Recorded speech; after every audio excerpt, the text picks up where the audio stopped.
목회자들의 설교 준비와 변화하는 세상을 이해하는 데 도움이 되는 통계 자료를 전해드립니다. 목회앤데이터 순서인데요. 오늘은 환경 문제에 대한 국민들과 개신교인들의 인식을 알아봅니다. 목회데이터 연구소 김진양 부대표 나오셨습니다. 어서 오세요. 네, 안녕하세요. 네, 요즘 환경 문제에 대한 관심이 전에 비해 좀 뜨거운 추세인데 우리 국민들은 미래 환경에 대해서 부정적인 인식이 높다고요? 네, 그렇습니다. 2018년 통계청 조사 결과를 보면 그런 게 나오는데요. 2018년 조사에서 5년 전 대비 현재 환경이 어떠냐라는 질문에 대해서 5년 전 대비했을 때 더 좋아졌다는 응답이 25%였는데 더 나빠졌다는 응답이 36%로 해서 더 나빠졌다고 보는 그런 견해가 훨씬 높았습니다. 그런데 또한 동시에 그렇다면 앞으로 5년 후에 어떻게 예상하느냐라는 질문에 대해서 더 좋아질 것이다라고 하는 응답률은 28%였는데 더 나빠질 것이다라고 하는 응답률은 37%였어요. 미래에 대해서 굉장히 환경 문제에 대해서는 부정적으로 보고 있는 것으로 그렇게 조사되었습니다. 그렇군요. 그럼 가장 시급하게 해결해야 할 환경 문제는 어떤 게 꼽히고 있나요? 가장 시급히 해결해야 될 그런 그 환경 문제로 가장 많이 언급된 거는 미세먼지 등의 그런 대기질 개선에 대한 요구가 가장 높았습니다. 47%가 응답을 했는데요. 그 다음으로는 기후변화 피해, 그리고 쓰레기 증가로 인한 문제 등이 언급됐습니다. 미세먼지 등이 언급된 이유는 미세먼지가 우리 일상생활에서 직접적으로 우리가 접하고 있고 그것이 우리의 건강을 바로 위협할 수 있는 그런 문제이기 때문에 가장 시급하게 해결해야 된다. 이런 응답이 나온 것 같습니다. 그럼 이렇게 점점 안 좋아지고 있는 환경 속에서 우리가 환경 보호를 위해 할 수 있는 일이 있다면 좋을 텐데 어떤 게 있을까요? 네, 여러 가지 것들이 있을 수 있는데요. 이번 조사 결과를 보면 우선 구매할 때에 에너지 효율 등급이 높은 전자제품을 고려한다. 이런 응답이 제일 높았습니다. 89%였고요. 실천할 수 있는 거네요. 그렇죠.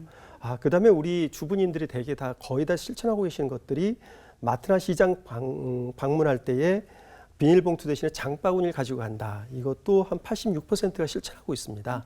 대부분 다 실천하고 있는 거죠. 하지만 좀 부족한 부분들도 있습니다. 어떤 부분들이냐면 친환경 마크나 재활용 마크 있는 제품을 우선적으로 고려한다. 72%였고요. 그리고 물건 구입할 때에 환경에 이롭지 못한 제품 구입을 자제한다가 61%였습니다. 그러니까 조금 더 적극적인 그런 환경 보호를 할 수 있는 행동들에 대해서는 아직까지는 좀 개선할 여지가 많다. 그렇게 보겠습니다. 네, 이런 환경 문제가 우리 피부로 와닿는 부분은 또 기후변화가 아닐까 싶은데요. 올해는 좀 장마가 예년에 비해서 좀 길었잖아요. 그렇죠. 이런 기후와 환경 문제에 대해서 정부나 기업이 관심을 기울여야 할 텐데 국민들의 평가는 어떻습니까? 예, 우리 국민들은 환경 의식과 태도에 관련돼서 좀 소극적인 그런 인식들을 많이 하고 있는 것으로 보여져요. 가장 응답률이 높게 나온 건요. 기업이 그 기후변화에 대응하기 위해서 좀 더 노력한다면 나도 노력할 의향이 있다. 77%였고요. 정부가 기후변화에 대응하기 위해서 노력한다면 나도 노력할 의향이 있다가 76%였어요.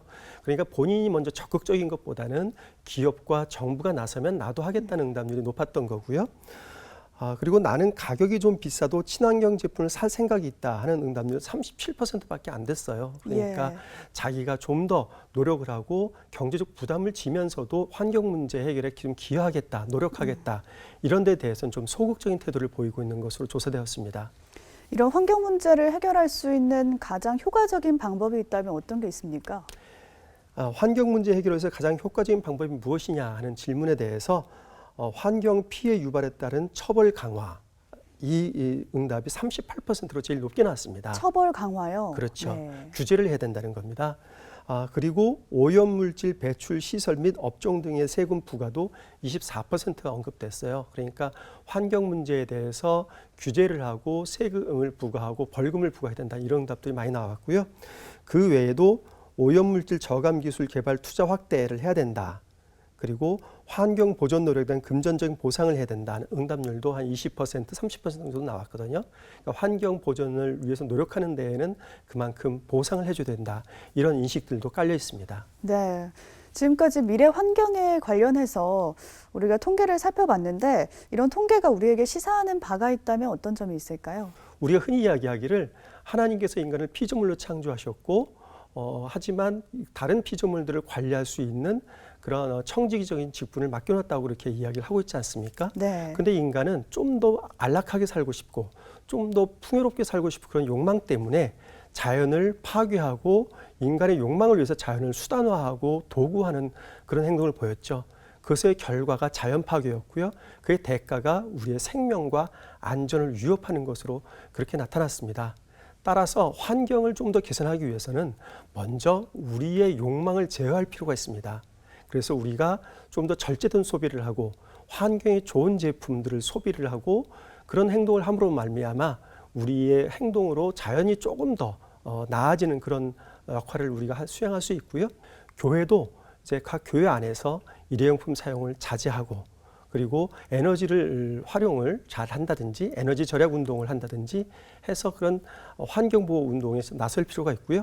그리고 사회적으로도 환경보호 운동이 많이 있습니다. 그런 환경보호 운동에 대해서 교회가 적극적으로 후원하는 이런 활동을 한다면 교회가 하나님께서 창조하신 세계를 보존하는 데 적극적으로 기여하는 그런 역할을 할 수 있다고 그렇게 보겠습니다.